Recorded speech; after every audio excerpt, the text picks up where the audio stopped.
Hello and welcome back to Pillars of Eternity. Begging your pardon. Oh, it's you. It's good to see you. Well, we had a few rough days here, but then we found this place and they were kind enough to hire us both. Things have been wonderful. I can tell you how much we appreciate what you've done. Oh, it's you, right? Greetings. The man is dressed in neat but functional clothes. His sun-wrinkled skin and limber musculature reflect a life spent in the wilderness. Well met. What brings you to the charred barrel? Is this your place? It's my retirement, he thumbs the bar. Used to be a warehouse back when Brackenbury saw more ship traffic, but it fell out of use when the area became mostly residential. I inherited it from some great uncle who'd never had any luck pawning it off on my cousins. Now it's the most popular spot in Brackenbury. The nobles come to unwind, and kids from other districts come to mingle. He leans closer. We get a few rough types too, but they behave in here. Besides, their call is good, as good as anyone else's. Who are you? I was a cartographer for the Duke of decades. He rubbed his neatly stubbled cheek, crossed the White Marsh half a dozen times, and mapped most of the ruins in the Bog. He grins, flashing a gold tooth.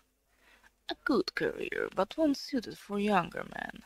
When I came back to the Finance Bay for good, Cleaver and a few other friends in the night helped me get the rights to refurbish this place. There's strong ale, but ale quality, entertainment, and a fresh sea breeze. He raised a mug. What more could a man want? Hmm. Show me your menu, please, and take some stuff for me. Yeah, yeah, we're not using daggers. Yes, get rid of those traps. Really though, why do I have so much stuff? Mm-mm-mm-mm. I will keep the ring. And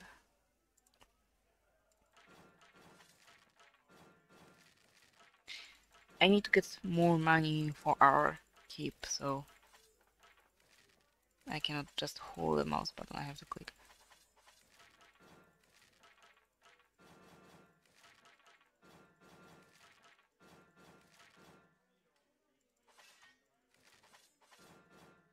Okay, there's that.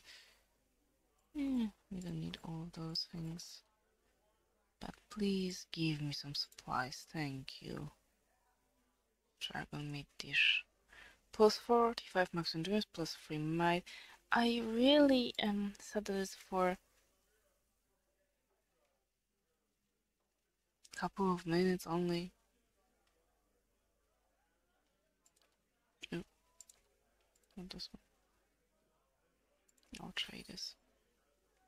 And I do want to rest. Plus 2 perception, plus 1 stealth. Yes. Rest. You know, there are accounts of watchers in all of the regions I've visited.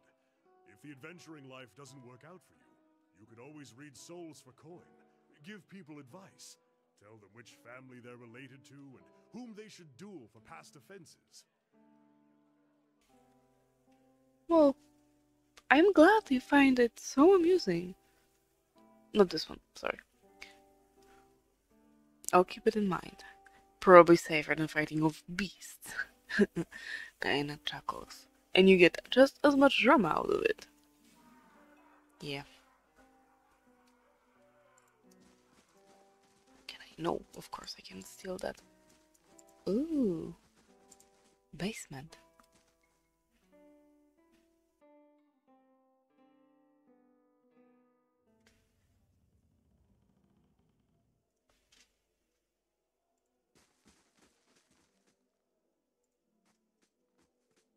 The proprietor has collected a respectable variety of bottles from around the world, from tart Adriate reds to sweet summer wines of Routwine. Hi? Okay. Okay, I won't bother you.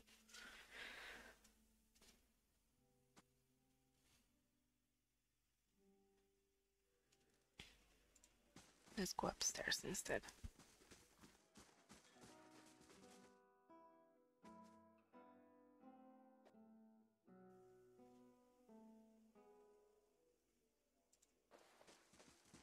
Murtushist.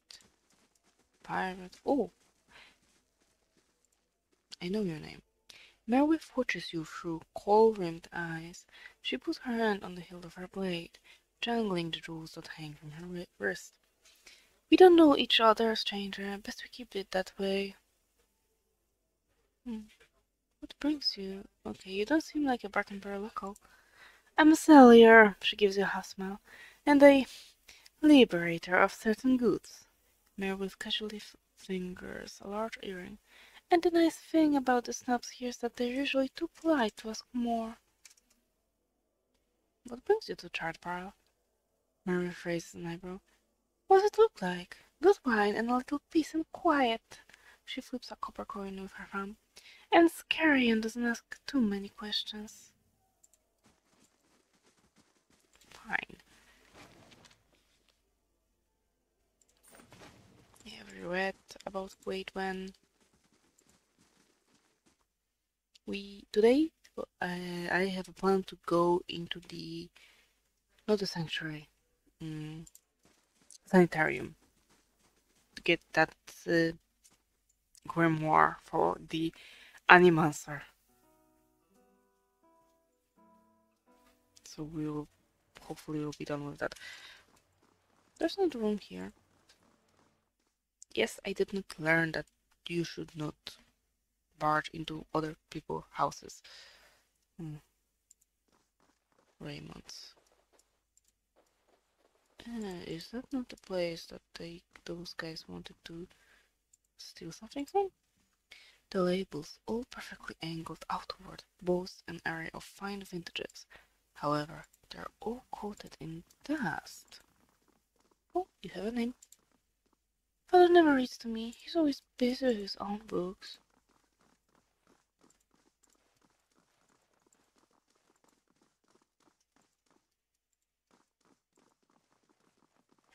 Lord Raymond. The letter lists quantities of wheat, copper, and wool. A deep crease, along the spine suggests that the book never closes. Hail, traveler. Lord Raymond holds a shipping manifest in his well-manicured hands. Despite his expensive clothes, he has the sallow complexion and restless air of a man who devotes all of his days and most of his nights to work. If you have business to discuss, make an appointment with my attendant. I don't have time for an unexpected visitor. I've uncovered a plot to rob you. He lowers his papers and looks at you for the first time. Is that so? Let me see that. He scans the parchment with the speed of an expert clerk. When he returns his attention to you, his tone is brisk and businesslike. You've done this house and this city a great service. I'm certain you will consider this an adequate reward for your labors. The letter was signed AD. Does that mean anything to you? I suspect it means Abrakan Diomenel, the scion of House Diomenel. A look of disgust crosses his face. A pampered, pandered lad, if ever there was one. He's ruthless, I'll give him that much. Unfortunately, he doesn't have the wits to match his appetites. What will you do now? Lord Raymond pinches crisp, sharp creases into the note. Eliminate the competition. Tell me about House Doemeno.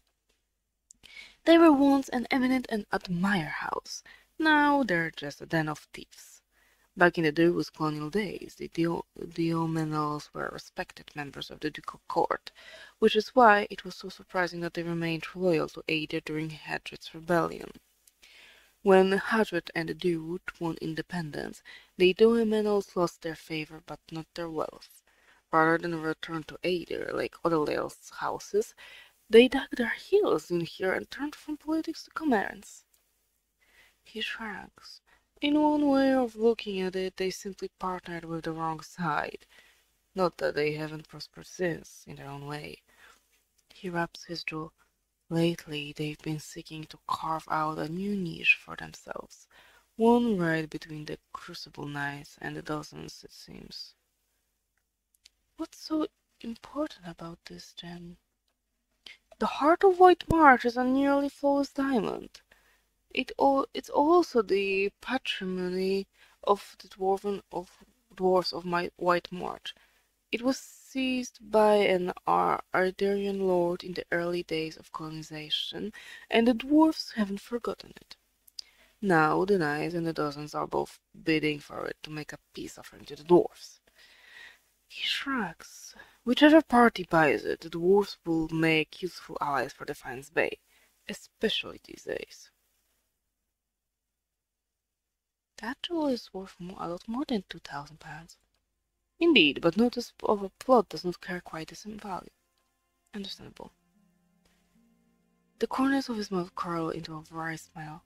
Still, far be it from me to sour a fruitful relationship.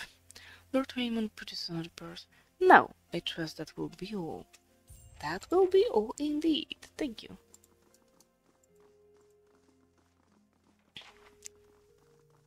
Listen, we still need to make some money.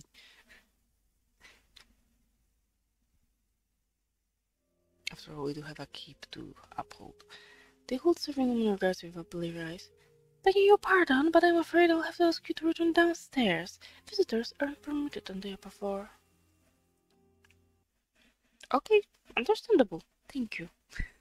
Finally, someone notices that we shouldn't be walking all around the place.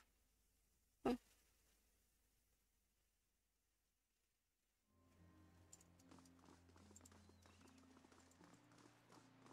But I don't see a way upstairs. Ah, there's the window. Really? There you go. But now I am intrigued. The mortared stone wall is sheltered by the eaves. A knotty green vine climbs all the way up to an open window. Two ornate shutters seem to beckon you in. No. All right. We won't go in there just after we warned him about the burglars. Hmm? What happened? See, for some reason it's bugged. The marble is cool and perfectly smooth. Droplets of crystal clear water beat the statues. Is this the sanitarium? No, how's the old ML?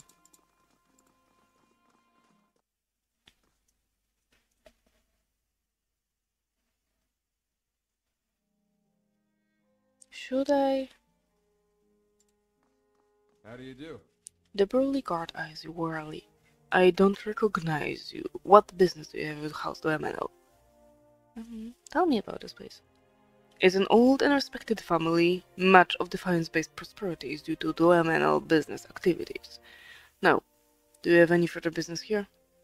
I'll see you out. Oh, and he literally will kick us out. Okay, we will leave them to their own.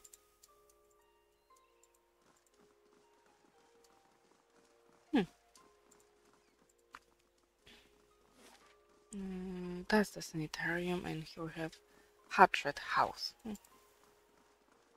Are you someone?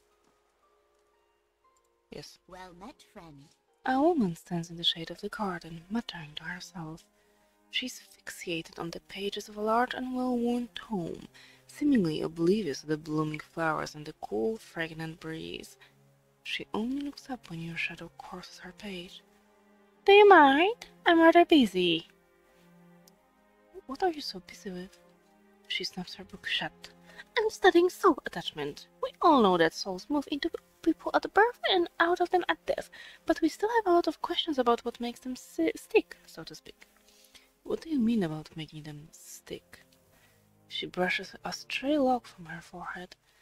Souls power bodies and give the tissue life, but only when they're firmly attached. It's separation that leads to a whole spate of soul-related ailments, including the hollowborn. But if we understood how to reattach souls, we could end Wade Waden's legacy. Maybe even conquer death. She scratches behind her ear. That's the theory, anyway. Unfortunately, I don't have all the research I need to put into practice. What exactly do you need? There is a manuscript called the Theorem of Pentagram. It contains research from Pentagram's experiments on detached souls. The whole of Revealed Mysteries is rumored to have a copy in the Elder Archives. Pangram's work is considered to be one of the more daring Animancer texts, not something generally circulated among novices, nor easy to get a hold of. I wonder if you might have a peek at it. The theorems could advance my research by leaps and bounds, but Grim Daddy High Archivist worships Whale, which means she has some paradoxical views on sharing and restricting knowledge. And since she's not exactly a proponent of animancy, she tends to restrict the kinds of information that would be useful to me. Maybe she could be persuaded. You're welcome to try, but you wouldn't be the first. Look at me spinning my troubles. It's kind of you to listen, but I should really get back to my work. Anything else? Shook's eager to return to her studies. Are you the Animancer who's been buying relics from Immortal? I don't know who you're talking about, but I work with theories, not rocks and potsherds. I do have some questions about this theorem. Shut up. I would like to know more about the Hall of Revealed Mysteries. You'll find it in the Copperline district, dedicated to the God of Secrets and Revelations. Most importantly, it houses the most expensive library in the Dayroad. Well, that settles it. We simply must go see it, right? Yes. I mean, we do know the place, we do know the archivist, so I don't think there is a reason for us to go through all those dialogues again and again. The table is set with an assortment of leaflets and booklets with titles like Practical Benefits of Animancy and Soul Adjustments for the Well-Adjusted Souls. Warden and Animancer from the Republics, Marcelo has requested a visit. Extend a formal invitation. See to it that the necessary preparations are made. Of course. A statue? We do have some that the same. This missile was torn asunder by Bayavach. As you can see, the patient is unresponsive, common after soul trauma. The Animancer places a small stone upon the patient's forehead. A portion of his soul was recovered near his body. We used this stone as a vessel for transfer. Can you hear me, Oswin? The patient's eyes slowly open before a panicked, wild expression washes over him. Unfortunately, the extended dissociation has permanent side effects. The patient becomes more agitated, grunting and moaning as he tugs at his bonds. With further research, we are confident that we will be able to rehabilitate patients like Oswin. Oswin. This name sounds familiar.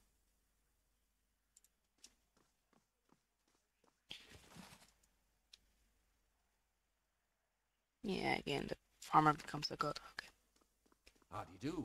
A bald man with a crooked nose gestures in this demonstration over the still body of a patient before a small gathering of interested onlookers.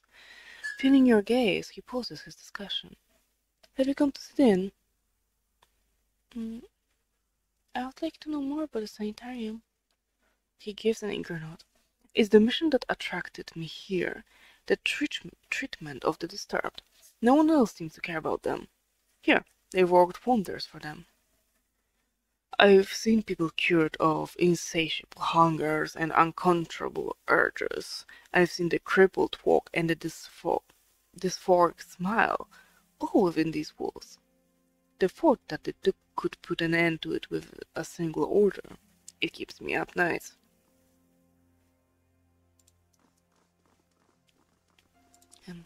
Hello?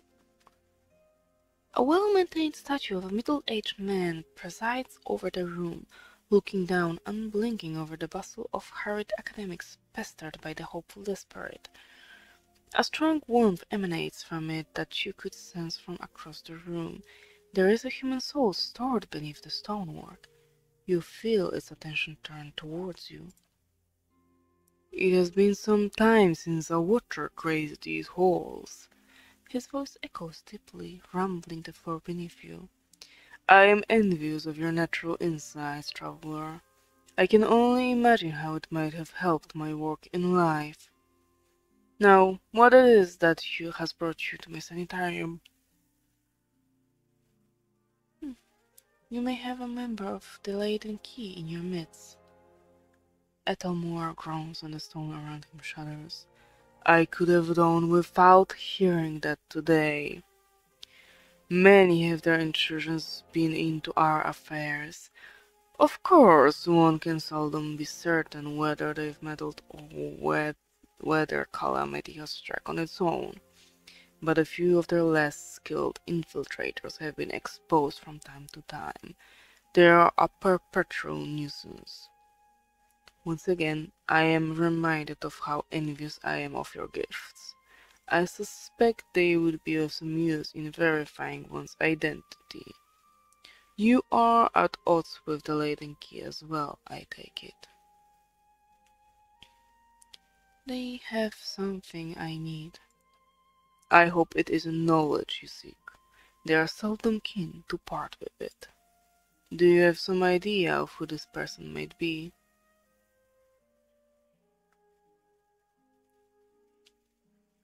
I won't know until I've met them.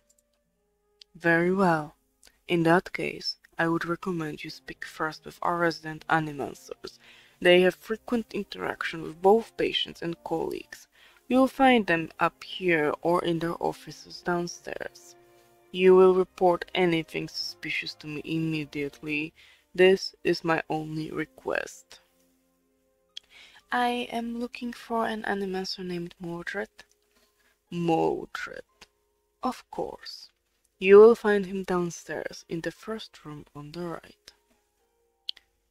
Are you the Animancer who's been buying relics from Imatel? There is a large and rather notorious black market for uncatalogued awaken relics. I stir far from it.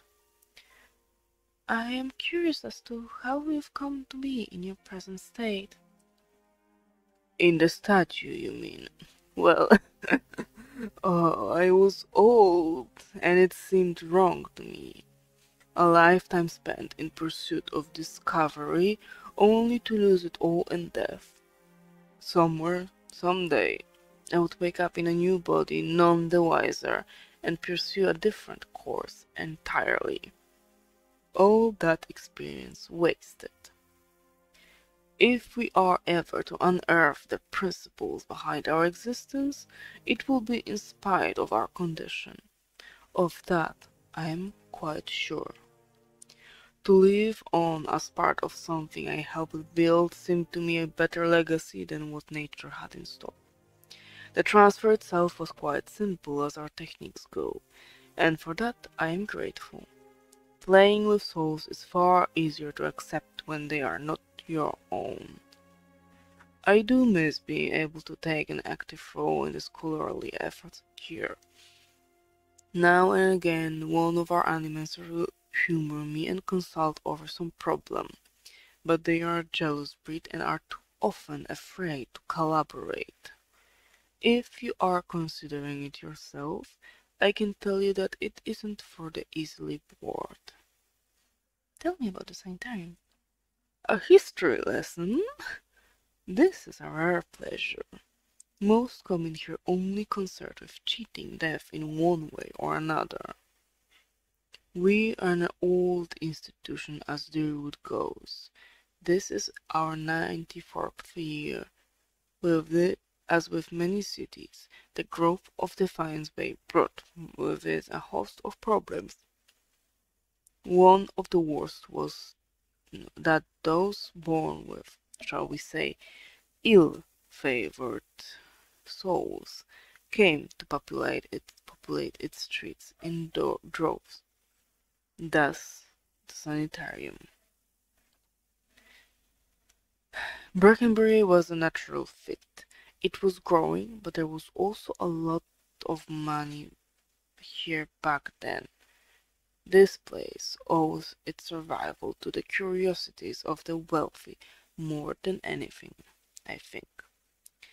Our founding came at a time of great suspicion in Animancy, much like today. So much progress has been lost to the mishaps of a few careless practitioners. But in time it was forgotten, as all things are. Since then we have been at the forefront of Animancy's resurgence. We have played host to many gifted researchers and pushed the boundaries of our knowledge in ways never thought possible. Some of the first safe transferences were done here, and we have pioneered work in soul purification, lineage analysis, preservation. It's quite a list, if you'll pardon my pride. Today it's, well, I can say it's exactly the same. There's been some push to shut us down. It comes from the roots more excitable denizens, whose minds are more passionate than thoughtful, I'm afraid. People say this legacy, and they say it involves something they don't understand. So it's natural for them to suspect people whose understanding exceeds theirs. It looks to them like we're hiding something. We have a representative in the palace this very moment, defending the entire science of animancy at a hearing before the Duke. Absurd as it sounds. If it does not go well, it could be the end of animancy in Deadwood. I fear Avar may be swayed by all this unrest, irrational though it may be. We shall see. Does anyone here know anything about awakenings? There's an Animancer on the lower floor who came all the way from Revua to study them. Take the stairs down and look for Bell Sage. Farewell, thank you. But of course I'm gonna look around here first.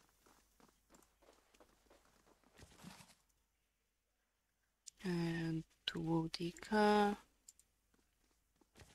And what do we have here? Yeah.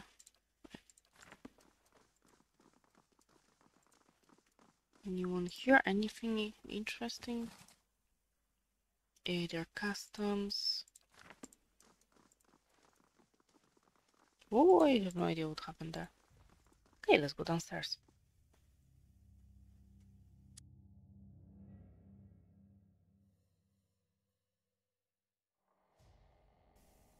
The first door on the right.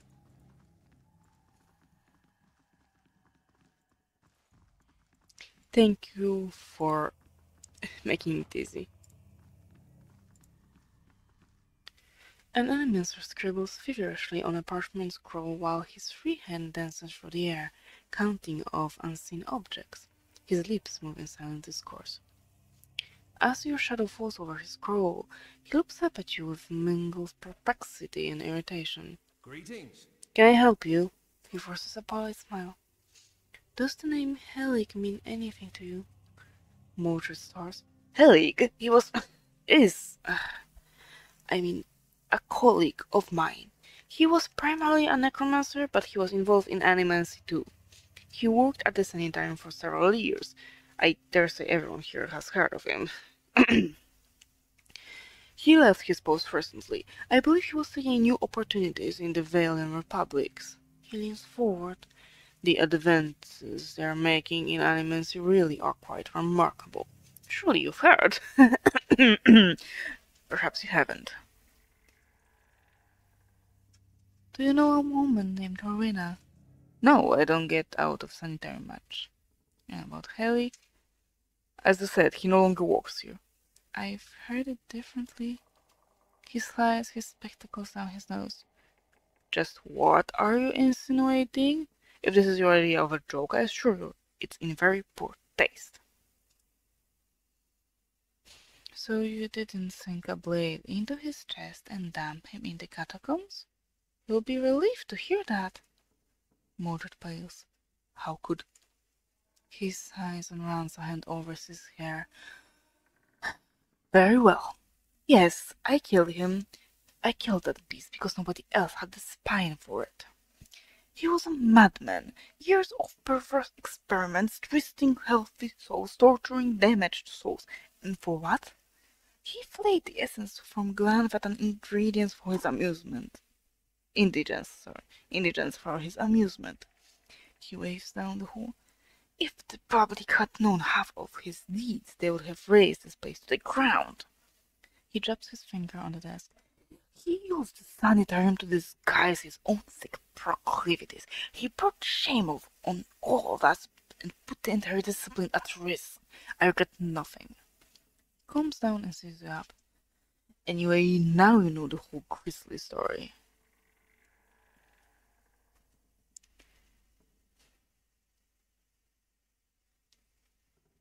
Helig said you saw a grimoire from him. Mordred's brow furrows. His grimoire? What's that madman been telling you?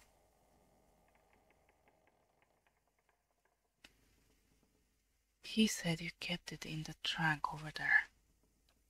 Mordred takes the key with a trembling hand, his eyes darting to the trunk behind you. You've been misled. There's no grimoire here, and Helig never intended you to find one. That wretched thing has an insatiable hunger for blood. He shudders. Thank you for denying him. I hope I can convince you now to return and slay him once and for all. He has something I need. I don't know what he's promised you, but he's already lied to you about the grimoire. I don't have it.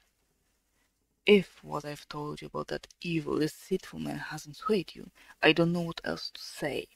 He turns back to his papers. Trust him at your own peril. Can I check this, at least? In a corner of Mordred's lab rests a large weathered trunk. It seems likely to contain something important, if only by virtue of its size. Examine it. Nothing grabs your attention except for the large padlock on the front. Whatever this Animancer keeps in here, he doesn't want anyone else to have or see. Open it. A heavy lock holds the trunk shut. It's too sturdy to break, and the mechanism looks too complicated to pick. You'll have to... I give it away. How do you do? What are you working for? On my area of focus is wicked, more especially how to cure them. What's a wicked? A hollowborn who received a transplanted animal soul during infancy, one of Animancer's early efforts to cure the legacy, if not a successful one. He removes his spectacles and wipes his brow. They show signs of developmental abnormalities throughout their childhood, but when they reach adolescence they become aggressive, feral, but still victims in need of care. Transplanting animal souls into children seems like an old solution. We Animancers were trying to do something about the crisis, better than letting it swallow a generation of children. He stares at a fixed point on the far wall, and despite the controversy, it only went so far because at first it seemed to work. People called it the salvation. Children that had never been responsive to any kind of stimuli suddenly seemed aware of their surroundings, of their families. He takes a slow breath. The complications don't begin until puberty, but that's when the incompatibilities between body and soul take shape. Children become violent, ravenous. But we pay dearly for our mistake. I promise you. Angry mobs hunted down Animancers and burned down their homes, with them still inside, often as not. People took to calling it the cruel salvation, and many still loathe us for it. But we wanted to stop the legacy as much as anyone. The public begged for our help, and we did the best we could. I still don't know if that absolves us. Why do you study wicks?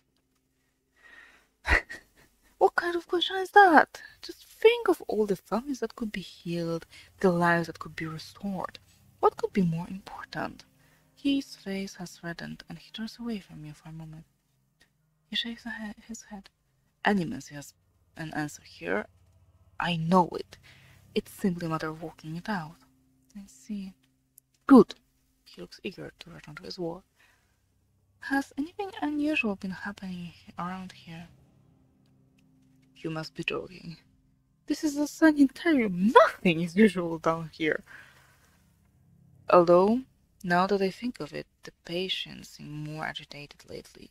But they are Kedman's Azu's responsibility, not mine. Mordred nods, taking a deep breath. Then, if there's something else, just looking around. Then be quick about it and don't touch anything. The Sanitarium has a lax visitor policy, but I don't. But on the wood, he resumes his walk away, and I'm not done. Are you the Animancer who's been buying relics from Immortal? Who? I don't have time to barter with adventurers if that's what this is about. Fine, I'm also looking for an expert on awakenings. I heard that a Valiant woman studies them. You should go talk to her instead. Let's see what lies this way. Hail and well met. Yeah, I cannot steal from him. Laying low. Then what the hell is in there?